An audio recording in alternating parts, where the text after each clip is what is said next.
Eh bien, bonsoir à tous les abonnés. Petite vidéo rapide. Alors, des fois, il arrive qu'avec l'explorateur du fichier, vous ouvrez, admettons, on va dire, vous ouvrez un dossier. Admettons, là, j'ai un dossier, admettons, j'en sais rien, moi, n'importe quelle connerie.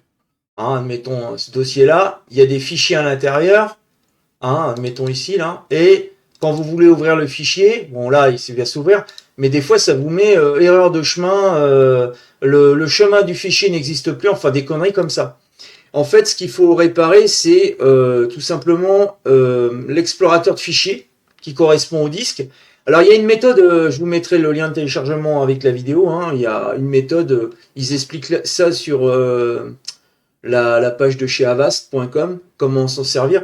Vous avez un outil intégré à Windows, hein, donc quand ça vous crache à la gueule, pas besoin. Vous pouvez également passer par le terminal, mais là, c'est pas intéressant depuis que Windows existe. Depuis Herod, depuis je crois que c'est Windows 7, même peut-être avant, il y a toujours eu un tools, un outil pour réparer vos disques. Donc vous allez dans, attendez, excusez-moi, vous allez dans le poste de travail, voilà ici, et là vous voyez tous vos disques. Alors ce que vous faites, alors là moi admettons, je vais mettre en route, parce que j'ai un bloc Sabrent avec des disques durs de sauvegarde branchés dessus. Donc ça c'est bien, des blocs Sabrent, je vous mettrai le lien également, je l'ai déjà mis je pense à travers une vidéo, mais je vous le remettrai. Ça permet d'avoir des disques durs de sauvegarde et ils vont pas tourner sans arrêt en fait. Ça évite de les user prématurément. Donc vous allumez vos disques de sauvegarde quand vous en avez besoin. Vous voyez, moi j'en ai deux, hein, un de 2 Tera et un autre de 3 Tera. J'ai un doublon et voire même avoir un triplon parce que si un jour il y a un disque qui claque, c'est bien d'avoir une clé USB aussi grande capacité pour mettre, on va dire, admettons, votre bureautique ou pas mal de choses afin de créer une sauvegarde. Hein. 3 sauvegardes, c'est le minimum. Comme ça, si ça claque, déjà, s'il y a un disque qui claque, ce sera un sur les deux, je pense. Et puis, c'est mieux d'avoir quand même une sauvegarde sur une clé USB grande capacité. C'est déjà bien. Donc là, vous allez pour fameux réparation d'explorateur de fichiers qui vous crache à la gueule. Vous allez ici, admettons, vous prenez le disque. Moi, c'était. Alors, le disque C, admettons, vous faites propriété, vous faites outils. J'aurais pu prendre n'importe quel disque, hein, c'est la même chose. Hein. Regardez, vous allez en propriété, c'est la même chose, vous aurez la même interface. Alors, vous faites ça, vous allez dans propriété, vous allez dans outils, et là, vous allez, cette option permet de rechercher les erreurs du système de fichiers sur le lecteur. Bah, vous faites vérifier, voilà, vous analysez le lecteur, elle va le faire en direct. Bon, ça va prendre un petit moment, peut-être. Bon, ça dépend. Hein. Ça va durer, à mon avis, ça dure peu de temps là.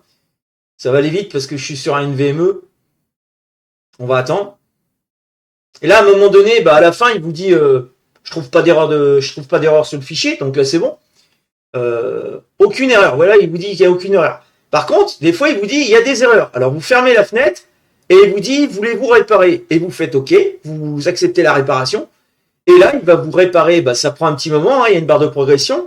Il va vous réparer votre lecteur. Et puis après, bah, quand vous voudrez aller ouvrir, bah, admettons, le dossier que j'avais tout à l'heure, là, admettons celui-là, là, et si vous ne pouviez plus l'ouvrir, et bah, à ce moment-là, déjà d'une, si vous ne pouvez plus l'ouvrir, il sera supprimé. Alors c'est pour ça que c'est bien de faire des sauvegardes de fichiers, parce que à un moment donné, bah, ça a un bug, ça a couillé au niveau de l'explorateur de fichiers.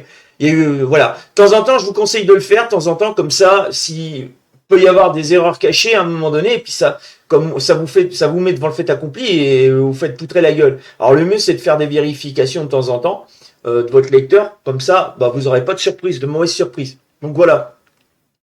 Bah, ça sera tout pour ce soir. J'espère que cette petite vidéo vous aura plu. Alors je vous mettrai les liens pour le bloc Sabrent, là, pour les disques brancher des disques de sauvegarde à côté, enfin sur votre bureau, parce que moi je j'ai pas la place dans mon ordinateur, hein, c'est un HP Elite Desk, hein, c'est un ordinateur low profile, j'ai pas la place de mettre 2 disques durs, donc j'ai acheté un bloc Sabrent. Mais c'est valable aussi pour vous avez un PC de gamer, admettons, pas la peine de charger la tour, hein, vous mettez à bloc Sabrent, c'est très bien, parce qu'admettons votre tour, on sait jamais, hein, elle peut avoir votre tour se casse la gueule, elle a un choc, une connerie comme ça. Eh ben, c'est pas vos disques durs de sauvegarde qui vont tout prendre dans la gueule, parce que généralement ça arrive à poutrer les disques. Hein. Les têtes de lecture d'un HDD, d'un disque mécanique, ça va faire on appelle ça un head crash. Hein. un crash de la tête de lecture, et puis bon là le disque ça y est, il est poutré, il est mort quoi.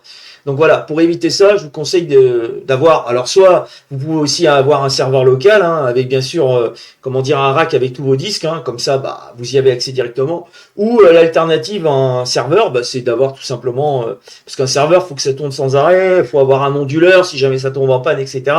Donc c'est très énergivore, j'ai envie de dire, en électricité, ça bouffe. Hein. Tandis qu'un bloc Sabrent, bah, c'est une démarche écologique, parce que là, j'ai plus besoin de mes lecteurs, hop, j'éteins, ça s'arrête, pas de problème. Il n'y a rien qui reste en veille ou sous tension, quoi, en fait, au niveau des disques. Donc voilà, ça sera tout pour cette petite vidéo qui, je l'espère, vous aura plu. Je vous mets tous les liens dans les scripts de la vidéo, blablabla. Et puis surtout, si vous avez envie de vous abonner à la chaîne, surtout mettez des likes, abonnez-vous, laissez des commentaires, je serai content de vous répondre. Voilà, ce sera tout pour cette petite vidéo ce soir, rapide. Je vous souhaite un bon week-end à tous, portez-vous bien et prenez soin de vous. Et à plus tard pour une prochaine vidéo sur Linux ou Windows, hein, ça va dépendre.